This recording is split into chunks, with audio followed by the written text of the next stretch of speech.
Hello, everyone. Thanks for joining us for another episode of Cannabis Tech Talks. In today's episode, I'll be speaking with Brooke Burgstahler, content creator, actor, and comedian, and also just a delightful person to talk to. She recently launched Budding Mind, a wellness and lifestyle blog focused on holistic health. While cannabis has been a big part of Burgstahler's journey, her true passion is acting. As the host of World of Weed, she flexes her skills in both journalism and acting while providing quality edutainment to millions of online viewers. Brooke? So I'm a fan of World of Weed. You're relaying tons of cool information, and I think it's awesome that what you studied really translates perfectly for kind of relaying the information the way that you do. Broadcast journalism and theater is kind of a perfect fit. It's kind of hysterical. I didn't want to go to college. I wanted to be an actress right out of high school. Thank God my parents were more intelligent than I was at that stage of my life and forced me to go to college. You know, they forced me to go to Miami to study school.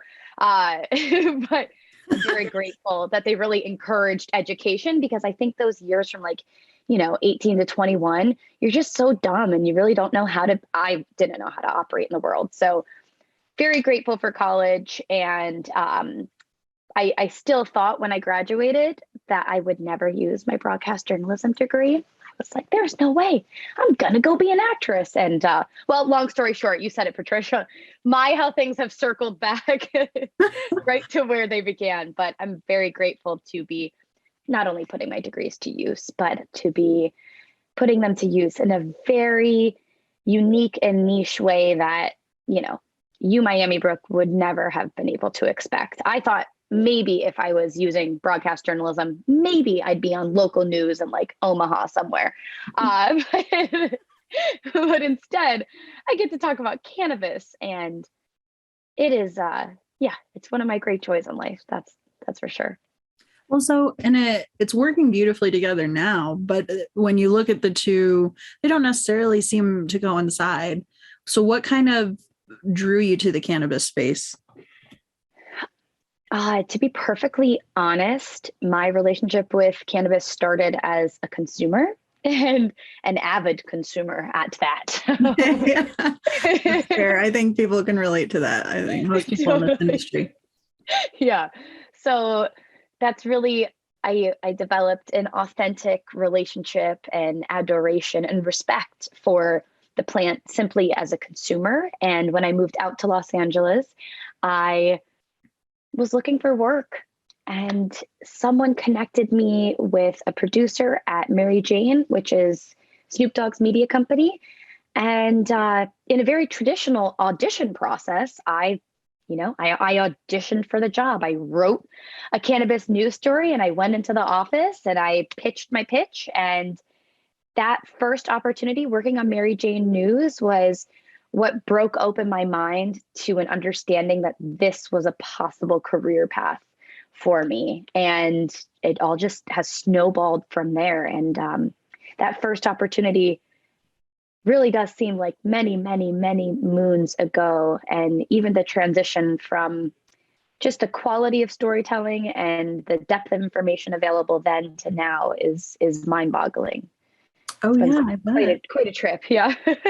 Well, and so you've actually added a lot of cool information to the space, I think, especially something you did with Mary Jane Media when you did Prisoners of Prohibition. So that earned a Golden Telly. I think it's a super important story to tell. Yeah. What kind of surprised you most while you were making that series? So, I really appreciate when people bring that project up, because as a creative person, I'm always on to the next project. So I love to be reminded of these things that I once so passionately worked on. And I would say at the time, I think it was 2017 that we made that, 2018. What's wild is that I kid you not, there was just nothing on the internet. There was no leading source or organization that I could turn to verify or vet information. Frankly, it was difficult for me to even find statistical information of how many people are in jail for weed, how many people are serving life for cannabis. Like, these numbers were really loose. There wasn't anyone that had really directed their focus, with the exception of ACLU, on like hammering in these data points. So it was an interesting time of trying to, source the correct information. And at that time, Last Prisoner Project, Cage Free Cannabis, a lot of these organizations that in the cannabis space we've all come to know did not exist. So I worked largely with Amy Pova, who to me is like one of the OG cannabis activists. She is the founder, and she runs Can Do Clemency, which is clemency for all non-violent drug offenders. Can do. Oh, very clever. And I worked very closely with her and a couple of cannabis lawyers, Bruce Margolin being one of them, to really gel together this story. And I'm not crediting myself in any way as being the first to put this out there. It was an era in the cannabis space where it was a new story. And so there was something very exciting about that from a journalistic perspective, and then something very daunting about that from like is anyone going to care about this? And frankly, with Mary Jane, it was a Mary Jane production, but we tried to find wider distribution, whether it be on TV or just on a YouTube channel, or trying to find sponsorship from a cannabis brand. And we talked to many, many, many cannabis brands that are still around today, and they were not interested in the project. And I think people weren't ready for it. And frankly, I remember hosting a screening of the docuseries, and we were so lucky. We did have a cannabis brand sponsor the screening. They provided cannabis. Everyone was smoking joints, and then we went into the screening of the show, and I was like, oh, these things don't exactly mesh well. Like, the story of people serving life for cannabis is not something you want to like get high and happy to. I mean, yeah, I know, but it was a really big learning moment for me, that it is quite, I don't know the word for it. I don't want to say like buzzkill, but not in a bad way. It's an important buzzkill. Like, anyone that smokes weed needs to have that buzzkill, to have that understanding and that connection and that realization to the origin of their ability to be freely consuming cannabis. And so, that project was really near and dear to my heart. There were a lot of people that we interviewed who are now freed. Craig Seathall, Corvin Cooper. The list goes on. So anytime I see one of these people that I was corresponding with in prison through core links, when I see their name pop up that they've been released from prison, I'm always in like sobbing my eyes out, which is funny because apart from this, I have really, fortunately, no connection with the prison industrial complex of them being, anti. But my heart feels very, very connected to these individuals. Because I mean, life in prison is a death sentence, and to be serving time in prison for a plant that someone like me is able to buy in pretty pastel pink packaging is like, I can't imagine the mind fuckery that these people must be experiencing on the day to day. Wow. Yeah, I really appreciate your insights on that, because I think there's a strong, it's like, what is the right word? There's this disconnect between the realities of people serving prison sentences for doing exactly what people are doing now legally, and they're still in there, and it hasn't been applied retroactively for the mass majority of people who are serving these sentences. So telling those stories is super important, and it's kind of hard to get the information out of there, because I think when you're talking to consumers, they're like, but let's have some fun and smoke some weed. And it's, it's harder to get the real information out there sometimes. But that's what I appreciate about what you're doing in these little digestible bits for social media and doing web content creation, because it gives people information in a way that they can digest, and they don't have to, get bummed out or overladen with too much information, but they can still learn and do so in an accessible way. So on that topic, I'd love to know, since you kind of specialize in creating this multimedia content around cannabis, what are some of the more challenging aspects of creating web content around cannabis? Because it's federally illegal. It's hard to get, it picked up by Google and all these things. What are the challenges you face? Probably a lot of the same ones you face, Patricia. You have a great story and it can't reach many ears, but so I primarily make content for the digital spaces when it comes to cannabis, because, well, we don't see a lot of cannabis content on TV because advertisers aren't ready to put their dollars behind anything of that nature. That's my goal, of course. I am so excited to be representing this plant on national television someday soon. And not even just from a news perspective, but from just a totally mainstream, like just conversational, creative point of view. So that day is coming. But yes, I am now sentenced to the digital realms, and it's both the safe space and, comes with its own basket of issues. I often so for World of Weed, for Budding Mind, for my own personal Instagram pages, that's primarily where I exist, create super short form little nuggets of edutainment. That's what I call them.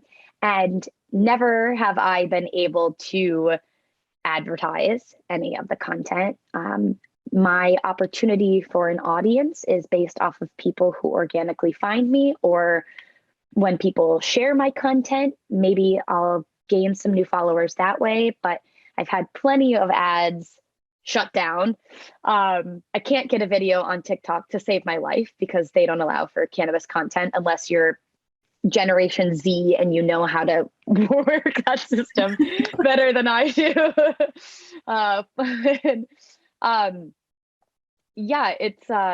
It's both a beautiful thing and then it gets very disheartening. I've had plenty of friends. I don't know if Cannabis and Tech has ever experienced this, but I'm currently shadow banned on Budding Mind. That much I'm sure of. And so tell me, what does that mean, shadow banned? It means I was a ding dong and I used a hashtag that I shouldn't have, and Instagram has put me into IG prison. Yeah. So, the traditional ways that someone uses a social media platform in order to get their message out there, maybe they'll tag whoever, they'll use hashtags, they'll use advertisements, all those things in the cannabis space weren't able to do. And when it comes to Budding Mind, which is very PG, health-oriented, conscious, consumeristic cannabis content, nevertheless, you do one wrong thing and the algorithm knows. And so you're not allowed to talk about cannabis on Instagram, even though plenty of people do. And I used hashtag cannabis community over and over again. And I believe I'm being punished for it at the moment.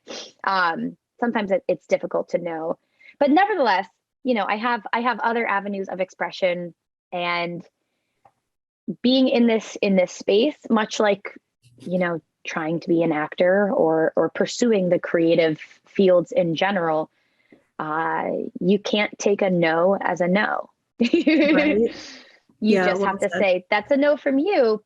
Okay, I'll keep going. Right. Yeah, I think it's a real issue in this space. And we've definitely run into that at Cannabis and Tech Today, and YouTube, on Instagram, any of the platforms, trying to get around. How do I discuss this thing that's super important that almost 40 states have embraced? People want to know about it. They've got questions. How do I do that without saying what I'm talking about? Yeah. So I get that. And I think Big Mike and Advanced Nutrients, they've been kind of artful about it. He's one of the few creators that's been able to keep that kind of stream of content going, which is awesome. How did you connect with Big Mike and Advanced Nutrients? Oh my. Well, firstly, I love Big Mike. He is like a big teddy bear covered in keef. He's a Croatian king. I started working with Advanced Nutrients and with Big Mike on a program called The Next Marijuana Millionaire, which was created. It was Big Mike's brainchild, and it was a reality entrepreneurship game show, much like, oh God, what's the, ooh, don't want to say his name in this interview. What's the Apprentice? The Apprentice meets Shark Tank meets something else. And so I was Big Mike's co-host on that show. And so we had, I think there were like 10 or 12 episodes with a bevy of different cannabis entrepreneurs, all people representing their own brands. And they all came to compete for the chance to work with Big Mike on some lofty contract. And that was the most fun I've ever had on a production, because obviously, like, we're talking reality TV, so it's definitely going to be a cast of kooks, but then you throw in people who have cannabis brands and like, who are these humans that you pulled from all corners of the planet? And they were magic. It was a magical time, and I absolutely adored working on the project. And it was, to me, the show was on the leading edge. And, for reasons I don't actually know, because I was talent. I wasn't part of the actual production and distribution side of things, but the show never made it to air because, no one wanted to put the dollars behind it. So we shot this whole big production, and then it was just laid to rest eventually, which is how a lot of things in the entertainment space go, and a lot of things in the cannabis space go. So I, for one, wasn't exactly surprised. But a lot of the people that have worked on the show were new to the entertainment field. So they were really, really shocked, and a lot of, I think, broken hearts over the whole situation. But, you keep on keeping on, and who knows, maybe one day that show will be on the air when networks, when higher ups are ready to make the plunge. But it just was a little bit too soon, I think, for that. But in any case, that stemmed a beautiful relationship between me and Advanced Nutrients, and started making content with them, hence World of Weed. I love that. And I think, Big Mike's always been a visionary. He was way into this world of weed before anyone else was. It's kind of his whole deal. So maybe we shouldn't be that surprised that didn't pan out yet, but I guarantee there will be content like that. And probably that very content will be reinvigorated at some point in the future, because it's starting to get more mainstream. I like seeing, what was it? Chopped 420. They did, they're trying to produce it. Oh my God. Yeah, they're trying to get it out there. But I think it might take some time.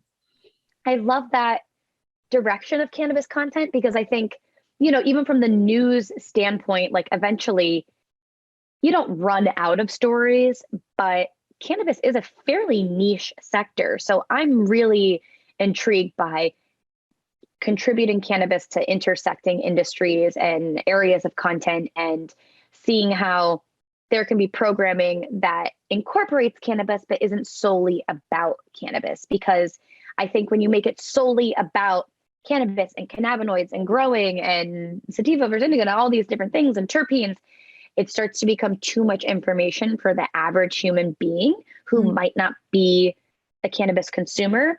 But when it's cannabis and cooking, or cannabis and entrepreneurship, or what have you, I think you open your arms to a wider scope of people who then might be turned on to changing their perspectives around weed. Yeah, I think that's probably super accurate. I'm looking forward to seeing more content come out like that. And I think technology and the way that we're able to use it to convey information right now is probably a big part of why cannabis became legalized at all. Because we can share that information to such a wider audience and help people learn and understand. Have you found that using technology as a platform is helping to educate the masses? Oh yeah. I mean, for me, it's all I really have besides conversations with my community. These, the digital platforms that I just took a shit on, I also am so grateful for them for in any capacity allowing me to express my reverence for this plant and to distill information from the other voices of this industry out to a broader audience. And medicinal technology has also really, to me, I believe that the medicinal benefits of cannabis are also a large part of why we're able to have this conversation today. And the various studies verifying the claims that people have made that cannabis has helped them heal in whatever ways is what has legitimized this plant. And, I believe that medical cannabis is what has enabled recreational cannabis and will continue to do so. That's the only reason we're able to have these conversations. Yeah, I could agree with that. Let's talk about your wellness startup. So Budding Mind, what's your vision for it? What are you hoping to do with it? Oh my goddess. Well, Budding Mind is my heart and soul, and I am so excited. It's really interesting because I'm also at this age right now. I feel like I'm sometimes at a crossroads with social media, the blessing and the curse of it all. The fact that I was able to build a brand and gain somewhat of a following in this digital realm is a blessing. And the curse is that sometimes I'm stuck inside of my phone, just like doom scrolling, trying to build this brand. So really finding the balance in all of it. I would love for Budding Mind to one day expand outside of those digital spaces, of course, whether it be through events or through our own non-plant touching projects. I don't necessarily plan on getting involved in any plant touching avenues right now. But as a human being who really reverence is a word that just keeps coming up for me with this plant, I bow down to this plant in so many ways and the opportunities that she has provided for me and the community and the work and the relationships and all these things that have stemmed from cannabis. And so Budding Mind is my way of giving back to this plant and encouraging people to view cannabis through the lens of wellness. And as silly as a word as we've made wellness to be, it's the best word I have for it. The conscious relationship with your consumption, and how that stems, that conscious consumption expands outside of your relationship with cannabis. It expands to what you're putting in your body, what you're eating, a conscious relationship with everything that we do in life. But when it comes to weed, I really want to see people having the most healthy relationship with the plant as possible. And when I was growing up, a lot of what I saw in the cannabis space, a lot of the images I saw or the people represented in the space, they didn't look like me. They weren't like me. There was one archetype of a stoner, and it was typically someone who was male or very masculine and grungy and maybe had on a flap brim hat and was smoking a fat blunt and Yes. kind of that high times era of your jeans are too big for you and I don't know when you've showered last. And yeah, that stereotype, it was pervasive. It was. And so Budding Mind was really born out of the idea of wanting to perpetuate imagery and the likeness of the cannabis consumer like me. And I don't necessarily mean a white female. I mean someone who cares about what they do in life and how they interact with the things around them and how they can be mindful about their purchases, mindful about what they support, mindful about how they behave towards other people. And cannabis is just like another thing in the grand scheme of that lifestyle. And yeah, I hope that answers your question. I don't know. It's just my expression of adoration and devotion for this little leaf that has done so many things for me. And I see a lot of people, particularly when we used to go to cannabis events, like over consuming or ripping dabs or smoking joints rolled in keef and shatter and wax and all these things. And like, that's great. And there are people that love that and that there's a lane for that. But I am really in love with the softer side of cannabis. And that's what she does for me. She makes me soft. And I love that.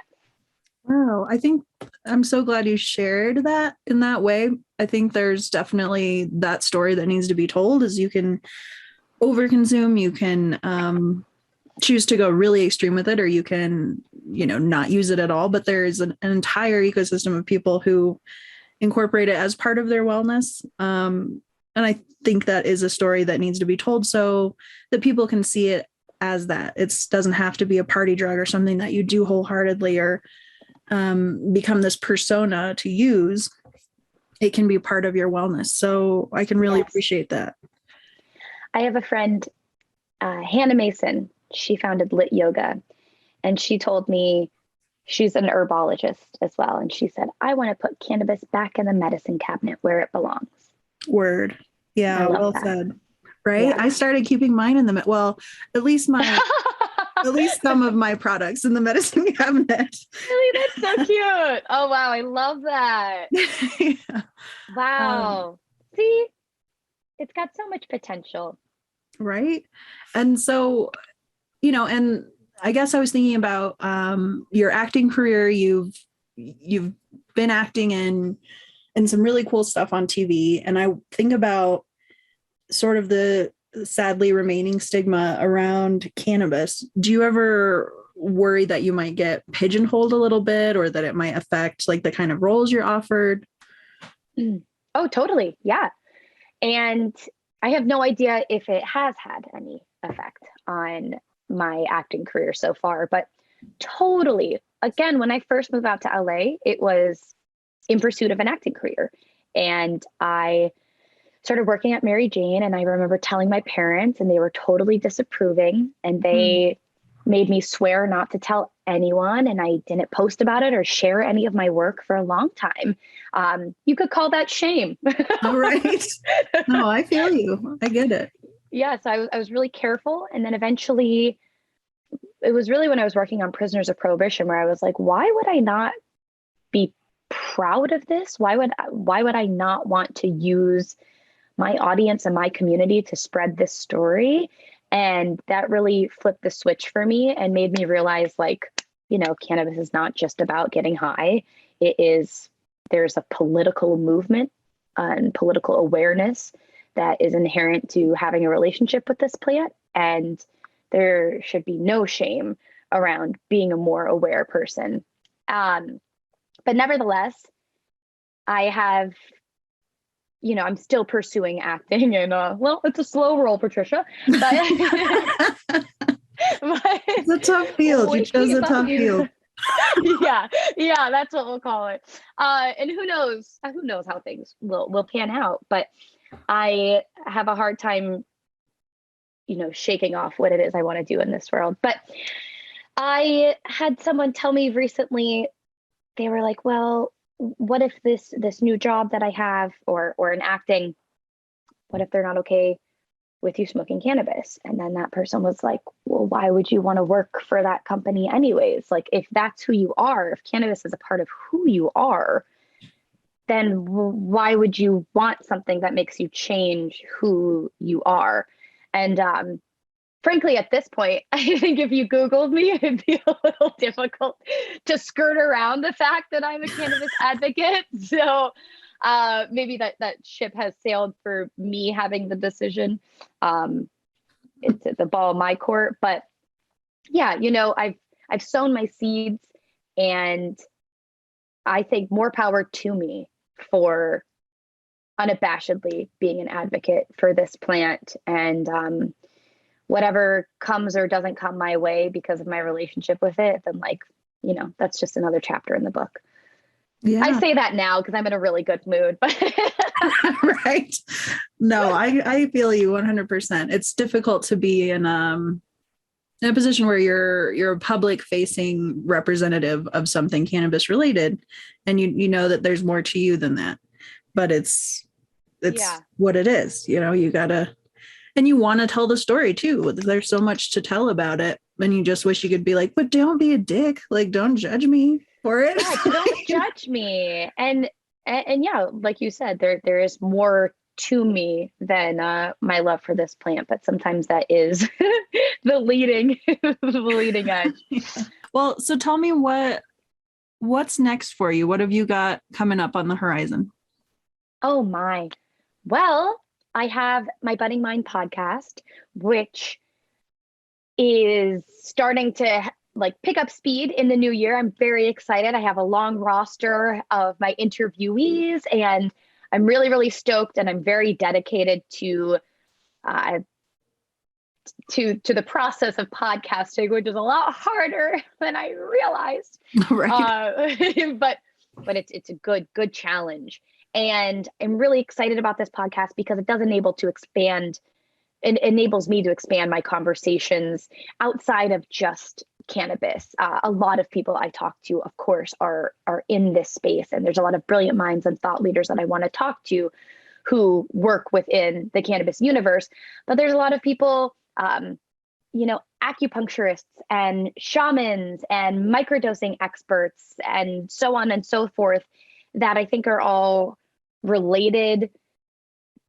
It's all related to me and fits under this umbrella of the expansion of self and of consciousness and of your potentiality. And so I'm really, really stoked on my podcast. You can find it on iTunes and Spotify. And I also have some adorable, I have a tangible, that's what I'll call it. I have a tangible thing that is going to be born into the world, hopefully in 2022. And I've been sworn to secrecy on that, but very, very excited. And I'm working on that with my partner. It is, it's a very creative, collaborative project that people will be able to hold in their hands. So that's a really wild thing, that when you have an idea, it can actually be made manifest. What? This life, I tell you. And beyond that, I'm going to keep on making my cannabis content and trying to be the best voice for this plant that I can be, and the most positive representation of a cannabis consumer I can be, that doesn't scare away the moms and the politicians. And yeah, that's on my docket. Where can people go to follow what you're doing and learn more about what projects you've got coming up and figure out what this tangible thing is that you're going to release at some point?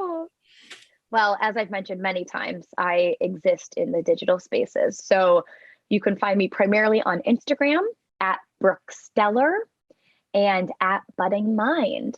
And if you're ultra curious, you can find me at World of Weed News. And that's a lot of apps. So maybe I'll stop there. That's awesome. Well, I had so much fun chatting with you. I'm really excited to share this with our audience. I think they're going to get a lot from it. And before we call it a day, is there anything you'd like to touch on that maybe we didn't hit? I think I'm golden. I can't tell you how much I appreciate your time, Patricia. This is, it's always beautiful to connect with another person in the space and also talk about my favorite plant on the planet. So thank you for the chance to express probably a little less coherently than one would have hoped, but thank you. No, there's killer insights. I'm stoked to share. For all of our listeners out there, if you enjoyed today's episode, be sure to follow, like, and subscribe to Cannabis Tech Talks on Apple, iHeartRadio, Stitcher, or wherever you listen to your podcast. You can pick up our latest issue on Barnes & Noble newsstands across the country or get it online for free. For Brooke Burgstahler and Patricia Miller, this has been Cannabis Tech Talks, brought to you by PolyScience.